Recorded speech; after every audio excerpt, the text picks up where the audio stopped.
Everyone, আসসালামু আলাইকুম। আমি ফাইজা আর আজকে আমি আপনাদের বানিয়ে দেখাবো কোকোনাট আমন্ড বানস। আমাদের রেসিপির জন্য যা যা লাগবে সেটা আমি প্রথমে বলে দিই। আমাদের লাগবে ময়দা, দুধ, নারিকেল গুঁড়া, ডিম আর সাথে লাগবে ইস্ট। ইস্টের জন্য আজকে আমরা ব্যবহার করছি সাফ ইনস্ট্যান্ট ড্রাই ইস্ট।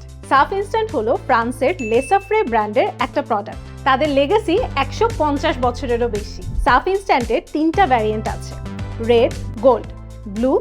কিন্তু ইস্টের এত বড় প্যাকেট ম্যাক্সিমাম ফ্যামিলিতে প্রয়োজন হয় না, তাই এখন যে ভ্যারিয়েন্টটা ব্যবহার হচ্ছে সেটা হলো গোল্ড 11 গ্রাম আর 100 গ্রাম। এই ছোট প্যাকেটগুলো কিন্তু ফ্যামিলি ইউজের জন্য বেশ কনভিনিয়েন্ট। প্রথমে আমরা দিয়ে দিব লেসাফ্রে ইস্ট, এরপর দিয়ে দিব চিনি আর সাথে অ্যাড করে নিব দুধ। এখন মিশ্রণটিকে ভালোভাবে মিশিয়ে আমাদের ওয়েট করতে হবে 10 থেকে 15 মিনিট। ডো তৈরির দ্বিতীয় ধাপে আমরা দিয়ে দিব ময়দা। ময়দার সাথে দিয়ে দিব চিনি এবং পরিমাণ মতো লবণ। এরপরে অ্যাড করে দিব মেল্টেড বাটার, সাথে একটা পুরো ডিম এবং লাস্টে দিয়ে দিব ভ্যানিলা এসেন্স। এখন সুন্দরভাবে ডোটাকে মিশিয়ে নিব 5 মিনিট ধরে। এখন আমরা তৈরি করে নিব কোকোনাট ফিলিং। প্রথমেই লাগছে নারকেল গুঁড়ো, সাথে লাগবে মেল্টেড বাটার, এরপর লাগবে একটা ডিম আর সাথে আমরা দিয়ে দিব দুধ। এরপরে অ্যাড করে দিব চিনি আর শেষে অ্যাড করে দিব ভ্যানিলা এসেন্স। এখন বেশ কিছু সময় ধরে ডোটাকে দলা করে নেবার পালা।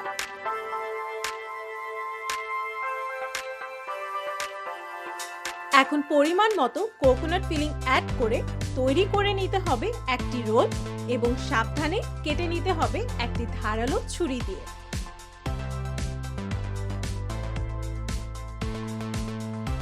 বেকিং এ দেবার আগে এগ ব্রাশ করে নিব আউটার লেয়ারগুলো। প্রিহিটেড ওভেনে আমরা বেক করে নিচ্ছি 180 ডিগ্রি সেলসিয়াসে 20 মিনিটের জন্য। আর এয়ার ফ্রায়ারে করতে চাইলে 160 ডিগ্রি সেলসিয়াসে 10 মিনিটের জন্য বেক করে নিতে পারেন। আমাদের কোকোনাট আমন্ড বানস কিন্তু রেডি। আমি এখন যেগুলো ট্রাই করব এগুলো আমরা ওভেনে বেক করছিলাম। আমি একটা টেস্ট করে দেখি। It looks very tempting. ভিতরে ফিলিংটা অনেক বেশি মজা লাগতেছে, কোকোনাটের যে ফিলিংটা, আর বানটা খুব বেশি ময়েস্ট হয়েছে। I love this. আর আপনারা যদি এটা বাসায় ট্রাই করে থাকেন তাহলে অবশ্যই আমাদের কমেন্ট সেকশনে জানাবেন। টিল দেন, আল্লাহ হাফেজ।